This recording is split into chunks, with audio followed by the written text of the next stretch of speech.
Good day, everybody, and welcome to another alumni video. Today, I'd like my former student to introduce himself and tell us a little bit who you are, what you're doing now, and when you graduated. Okay, so my name is Aron Hofer, and it's kind of funny. I had to sort of think back now to when I graduated, which was 2005. So I guess that's 15 years ago, and that was when I graduated. Uh, at the time it was Silver Heights, but uh, and then I think 5 or 6 years later was when I graduated university. So I've been working in industry now for I think probably almost 10 years, and Um, yeah, I don't know. I guess that's kind of me so far. I just had two kids, and I'm kind of like my life is just a big blur. So, Can you tell us a little bit about what you do, like what your job is? oh yeah, sure. So I've had various jobs. I've worked I think in like um maybe 4 or 5 different places since I've been in industry, and currently I'm working at a company. We have an office downtown Winnipeg. It's a small company called Permission Click. Maybe you heard of it actually because we make software for school administrations.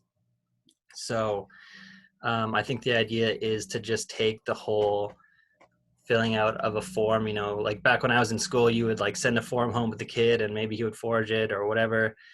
And it was kind of just a mess of paper. But now we're trying to kind of make that all digital, and you just communicate directly with the parents, and that's kind of how it works. So That's awesome. So I guess you didn't mention it, but you did pursue computer science in university. And you, yeah.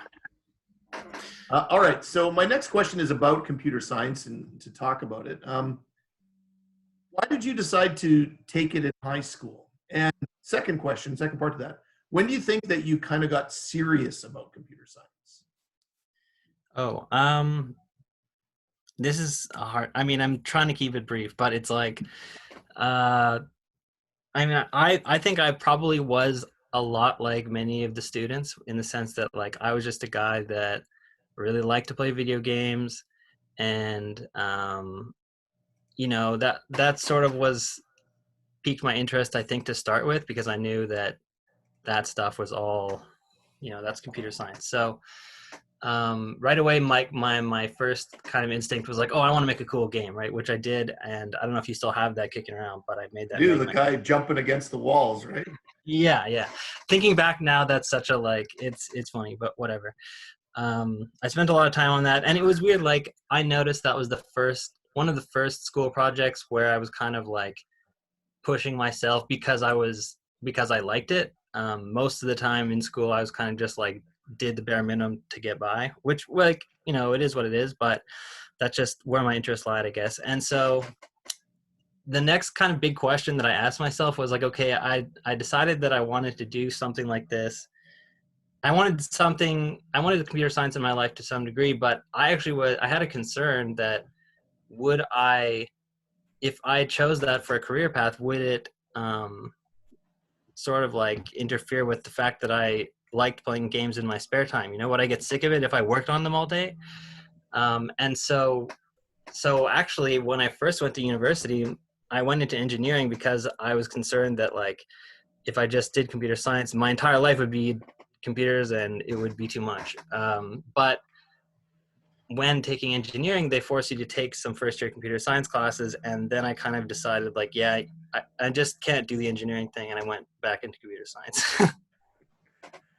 So, and I know this is a loaded question. Do you think studying it in high school was a good idea in that retrospect? Oh, definitely. Definitely a good idea. And, um, I can't like, especially with all this stuff that's going on now, I can't really stress enough how much of a, I want to say like easier time I've had um, post graduation. Obviously, like getting there is challenging, but post graduation, just in terms of like the job market and all that stuff, um, I have, I think, opportunities that um, most of my peers when I was going through high school really just don't have. That's awesome. Okay, so I got kind of a meta level question for you. Uh, Yeah. if you could take yourself now and travel back in time and give yourself advice to the high school Aaron, what advice would you give yourself? Oh, that's hard. If I could travel back in time,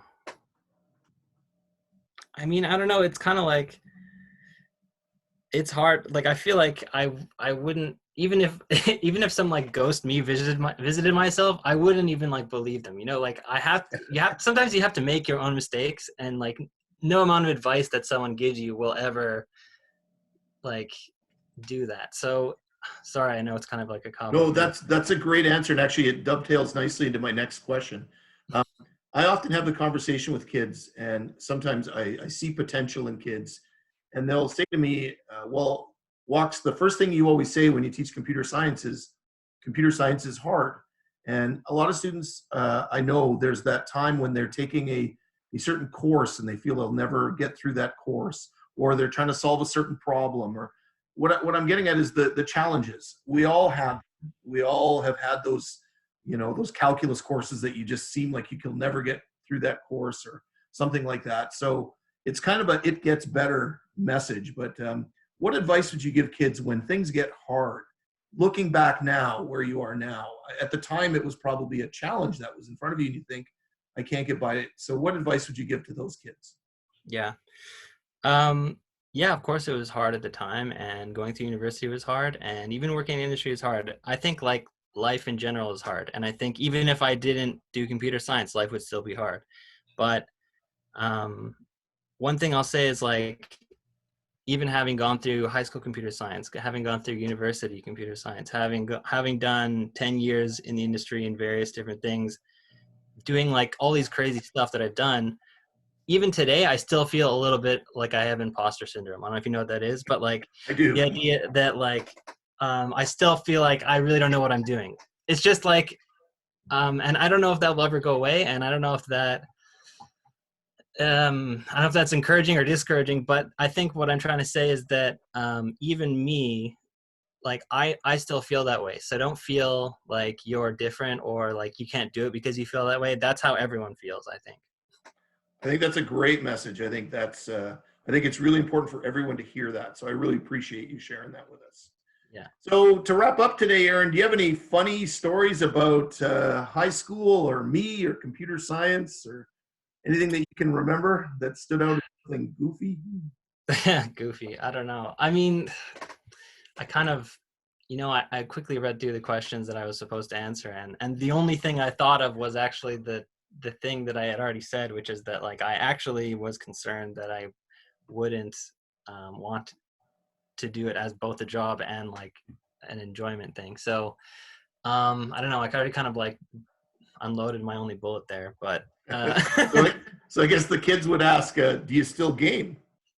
oh, I do. I mean, I now, like I said, I just had 2 kids, and that's like surprisingly time consuming. But even still, like in the evenings, what I do to calm down is like, I mean, I used to play lots of competitive games, and that was like the only kind of game that I wanted to play. Is like, I wanted to compete against other humans, right? Now I'm finding like, okay, I just at the end of the day, I want to wind down, and so I'm playing like Animal Crossing is just like a relaxing, creative game, which like is a game that I never would have seen myself playing in the past, but I'm kind of just that's what I'm doing right now. So That's awesome. yeah. Thank you, Aaron, for joining us today on this weird and wonderful experience, and hope you kids derive from it. Thanks again.